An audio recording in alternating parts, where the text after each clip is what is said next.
before trains steamed through the mountains, before cars coughed across the unpaved Lincoln Highway, before the early planes roared coast to coast in just 48 hours. The journey west was just a crawl. It's here the wagon trains rolled.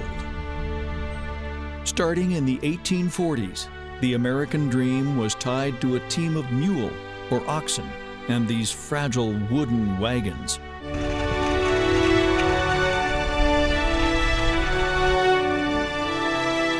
On these bumpy, dusty trails, there were no guarantees. Just a gamble and say, leave everything behind and come out here and start a whole new life, and hopefully you were going to make it, spend that 5 months on the trail and make it. And a lot of people didn't. A lot of people perished along the way. The graves of thousands of pioneers tell the story of the cost of this great journey west, a journey almost forgotten.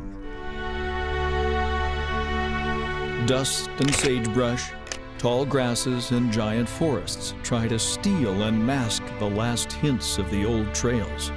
The traces of the wagon trains nearly lost.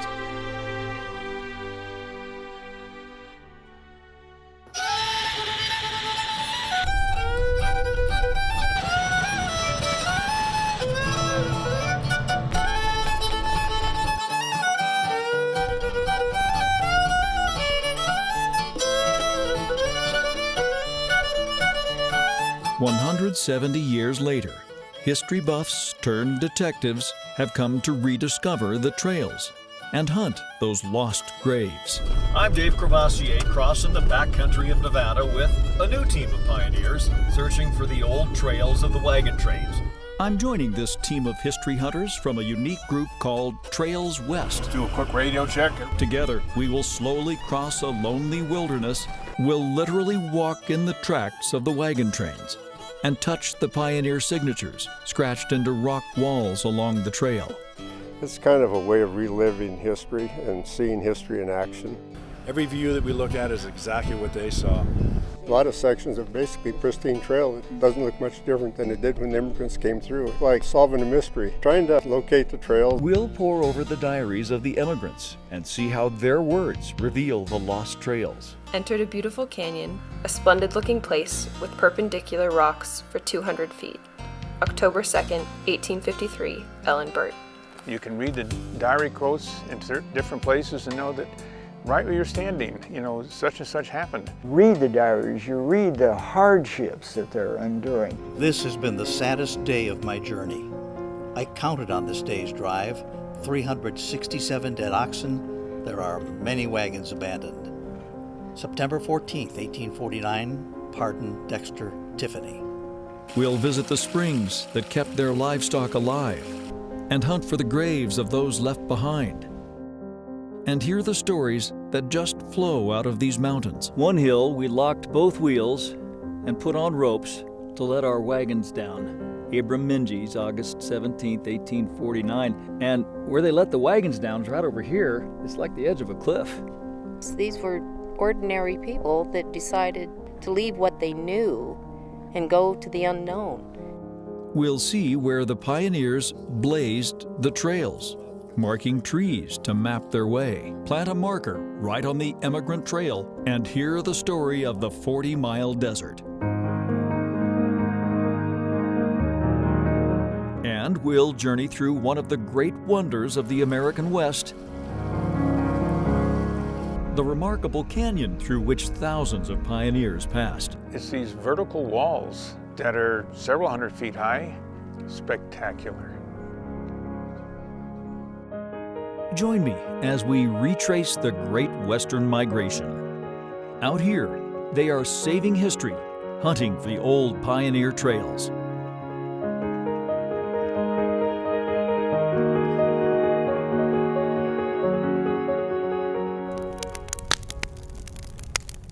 Nearly 2 centuries since the wagon trains rolled past this very spot, people still end the day crowded around a campfire, sharing stories of the pioneers, the great exploration, and tales of the adventures that changed a nation.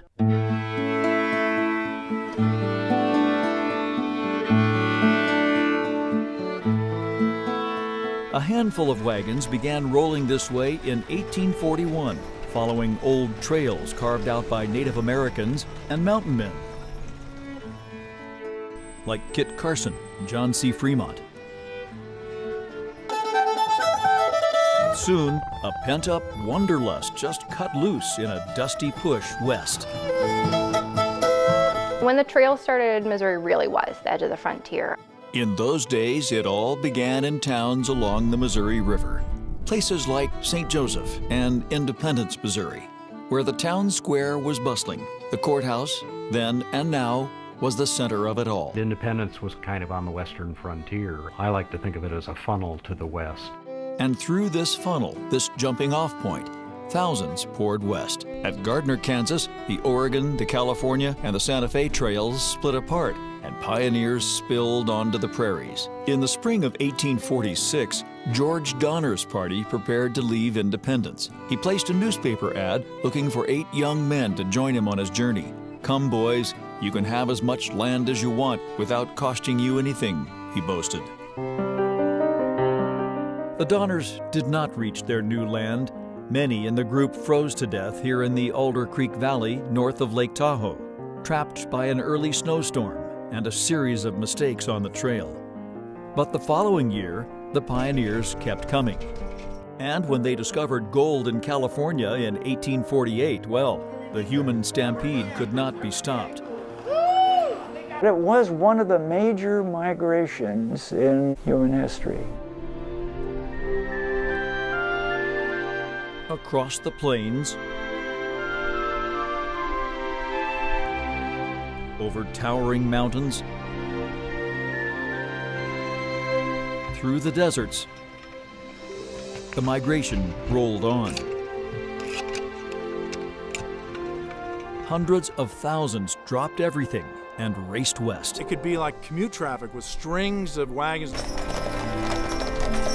On one trail they called the Roaring Road, now recreated each year with the Highway 50 wagon train, it was so crowded some people would wait days or weeks to get through the logjam. It was always busy. Always had a roar to it. These trains that would go up and down here, they would have double wagons hooked together, pulled by 8, 10, 12 horses. Men saw it also as more of an adventure. Most of them really didn't know what they were going to find when they went to Oregon and California. Some came out west just for the excitement. The younger ones, you know, it was an incredible lure. It was a moment in their life they'll never forget.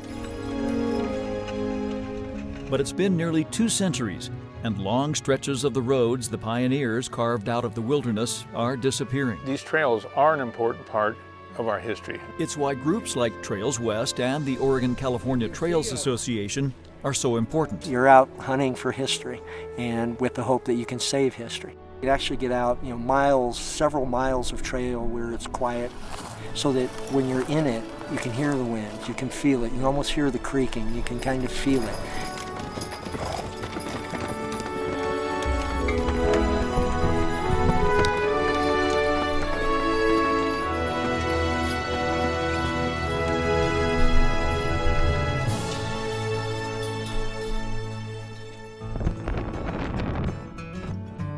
The volunteers hunt for the trails and then mark them before they disappear. All over the West, you'll find these sturdy signposts welded out of old railroad tracks. We have over 700 markers now installed. We try to put markers at specific places where there's good diary references or there's something memorable to mark there. Each marker quotes an immigrant diary, each a snapshot into the history of the West. Those diary accounts, and they're selected to be of interest, attract people more, and it makes it more meaningful. Trees hundreds of feet high and 4, 5, The road 6 becomes feet deep with fine sand before entering Long We Valley. beheld a large valley spread out before us. We're now ascending over a very rocky road. Drivers or hikers use guidebooks to get from one marker to the next. The top of the marker points in the direction of the trail. So these trails are very important.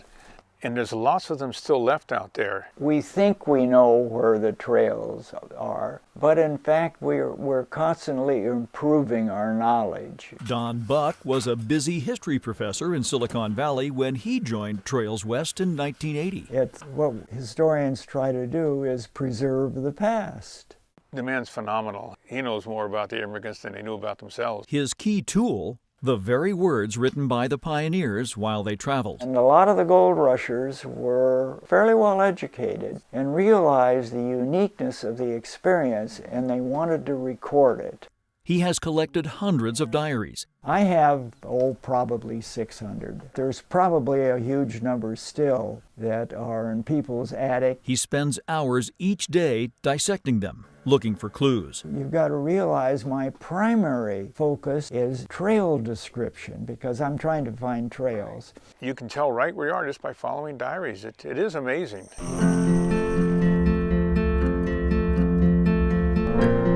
Driving along, here's a diary. It talks about this red bluff, and you look around and go down the road a little ways and bam, there's this red bluff. Or some of the diaries, they even made sketches. It looks the same today as it did then. Finding something out there that is mentioned in a diary is pretty special. It excites me, it really does. Seeing something from 170 years ago. You'll find some of the most dramatic sections of trail in Nevada, in the middle of the Great Basin. What many call the Big Empty. And here on this one stretch of the trail, you can actually see the ruts of the wagon wheels as they go up the grade here. This land in Nevada's Black Rock Desert has been saved to preserve the old emigrant trail. I will spend several days with a Trails West team, tracking just one of those trails, the Applegate. It splits from the California Trail near Imlay, Nevada, east of Lovelock, and heads to Oregon. Here, crafty pioneers would leave letters for others further back on the trail. Journals talk about the post office there was a red barrel that people would drop letters in to tell follow-up people which way they had gone, how long they'd been there. The Applegate Trail starts near Rye Reservoir just north of Interstate 80. It's here the emigrants would leave the Humboldt River behind. A scary gamble in a dry West. Up until this point, the old trails crossed half of Nevada, hugging the river to stay near water. Without the river, they could not have gotten this far. Writer Irene Padden said of the Humboldt, it played such a large part in shaping the destiny of the West. From here, the pioneers would crawl across the desert, looking for a handful of freshwater springs, the first one nearly 14 miles away.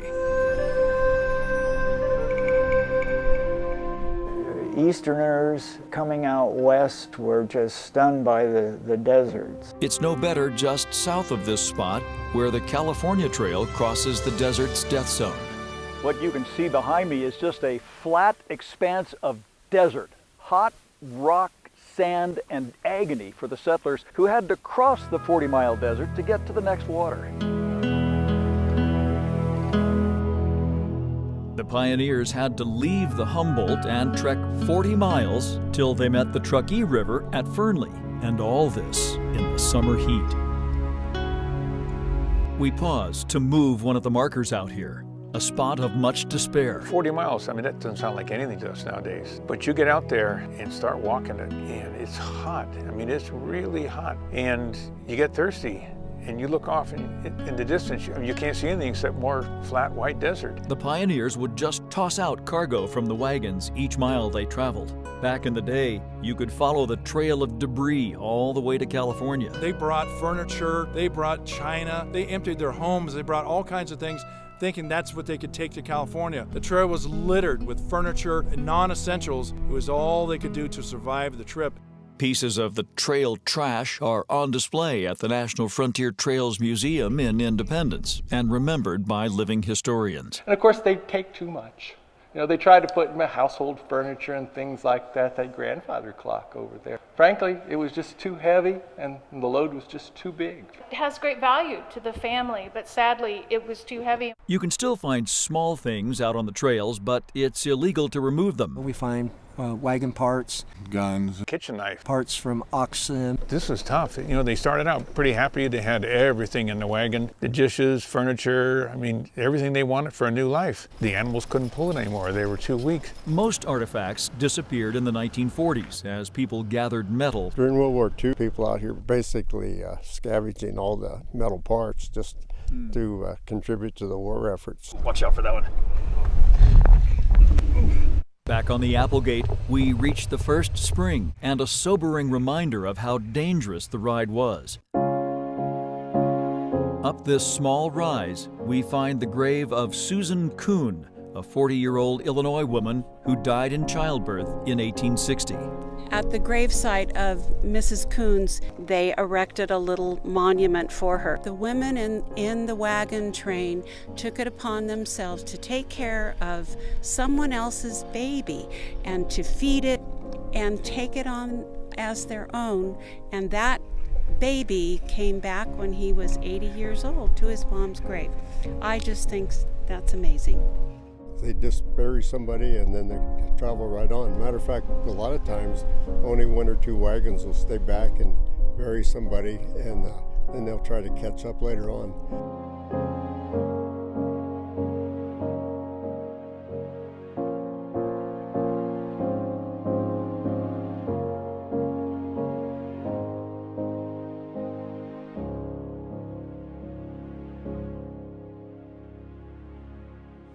There are other graves here as well, some marked, some, well, when Bill Bishel tries his hand at grave witching with copper rods, the answer may be in the mysterious movement. That's it.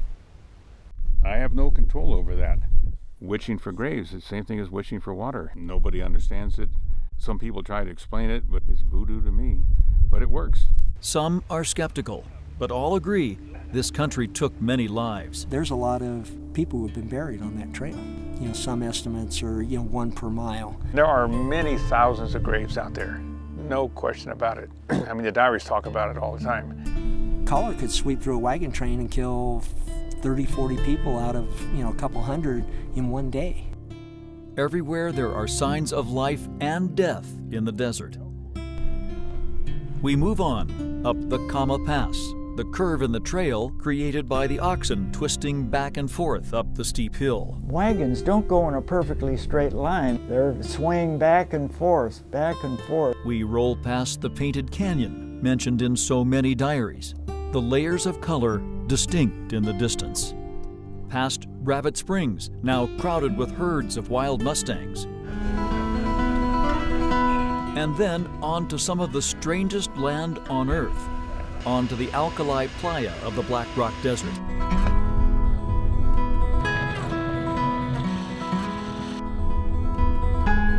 It's basically a dry lake bed. It's more famous these days as the home of Burning Man.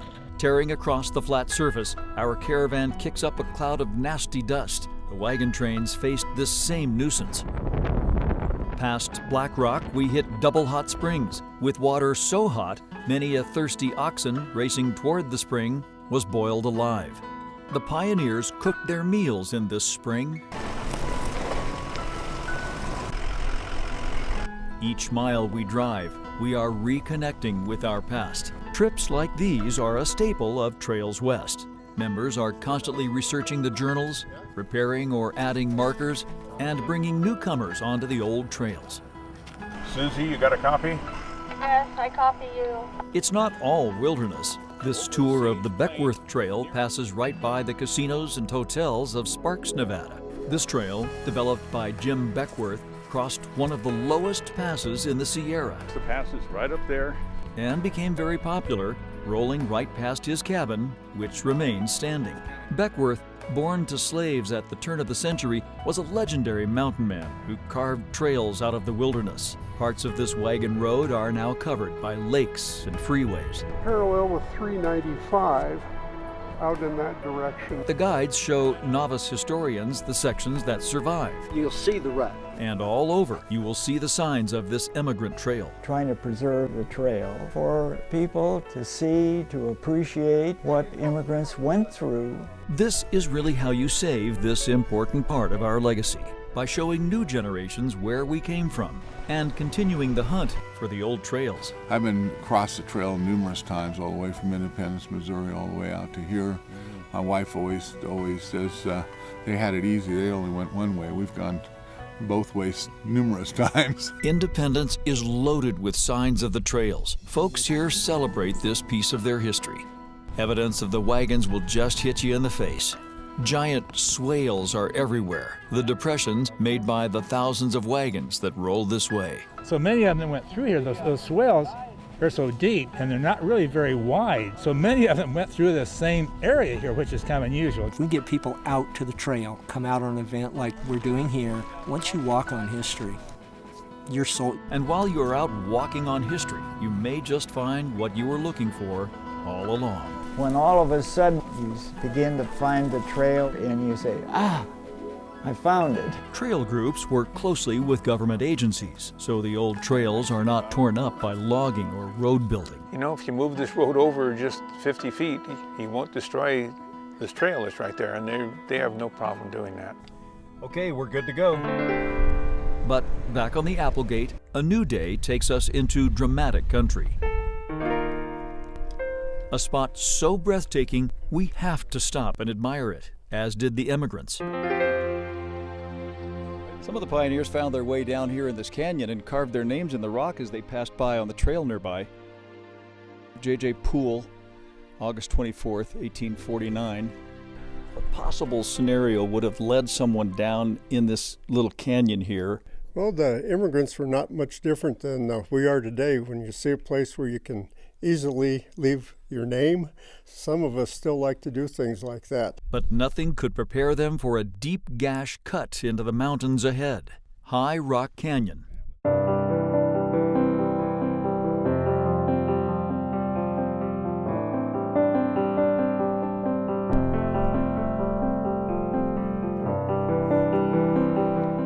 You come into this High Rock Canyon. It's these vertical walls that are several hundred feet high, and there's water in the bottom, therefore some grass and stuff, and some of the colors, different rocks, the formations, like I say, it's spectacular. We come upon more signatures scratched on the canyon walls. Unfortunately, it looks like somebody shot this with a shotgun. And find other names marked with axle grease inside a long hidden cave. And the history going through here, some of the markings that are left, names in the rocks, wagon ruts in the road, it's just a very special place. Slowly, the canyon closes in on us. After traveling hundreds and hundreds of miles in wide open spaces, the pioneers would eventually come to this gap, which they called the Narrows. And pioneer journals are filled with words trying to describe this amazing and terrifying place. Explorer John C. Fremont wrote of this very spot, a sort of chasm. The rough walls of bare rock on either hand and the narrow strip of sky above. You're out in the middle of nowhere. There's nothing hardly man-made out there at all. You're really totally off by yourself. You can really feel what the immigrants felt. You can see what they were seeing. These days, the road is nearly as bad as in the days of the wagon trains. The drive is just a constant challenge. Forests of sagebrush have pretty much overgrown the trail. We are forced to wrap our vehicles in clear contact paper to keep the woody plants from stripping the paint. But the sage puts up a real fight, and we're forced to advance as slow as the emigrants at some points. The Applegate rolls on for miles, entering California's Surprise Valley. Clawing up the legendary Fandango Pass, remembered by the pioneers as a brutal uphill slog. Legend has it they were so thrilled to get over the summit and finally reach California, they danced the Fandango to celebrate. But of course, the scenery and the rich history of these places makes up for the challenge. But a lot of people in our organization had family that came across. That makes it very special to them. Yeah, in the footsteps of their ancestors. When you walk in the trail, it's amazing what these people went through. It's impossible to think of how they could do this. It's a story that needs to be preserved and told to the next generation about who we are and and how the country came to be. And it helps you appreciate the courage that they had as they moved forward. They didn't know it was around the curve. That's the fun of it. Yes, you're out hunting for history and with the hope that you can save history, and that's the whole key. You can't save it if you don't know where it is. Here at the state line, it was not the end of the line. Wagons headed north into Oregon's Willamette Valley, others south to the California goldfields. Hundreds of thousands had come west. And these days, if you head out on the trail and let your imagination wander, maybe you'll hear the sounds and realize that these trails helped build America.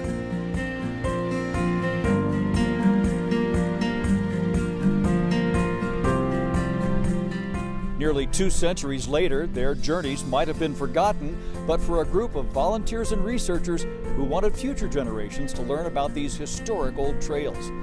Thanks for joining us on the Pioneer Trail, where they are saving history, remembering America's great Western migration.